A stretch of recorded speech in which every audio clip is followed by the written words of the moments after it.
সদিচ্ছা। দেখতে গেলে 3 অক্ষরে তৈরি এই শব্দ, কিন্তু সমস্ত ত্রিলোক তার উপরেই আধারিত। আপনি এই সংসারে এসেছেন, তখন অবশ্যই শ্বাস নেবেন, কিন্তু তার বদলে আপনাকে কিছু তো দিতেই হবে। আপনার উপর নির্ভর করছে আপনি কি দেবেন। কি দেবেন এই সংসারকে, এই সমাজকে, নিজের পরিবারকে, আর তার বদলে কি নেবেন? যশ নাকি অপযশ?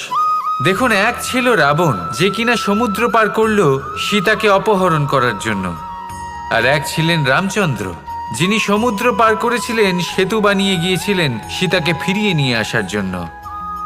দুজনেই সমুদ্র পার করেছিলেন, শুধু পার্থক্য ছিল সদিচ্ছাকে বোঝার, লক্ষ্যের।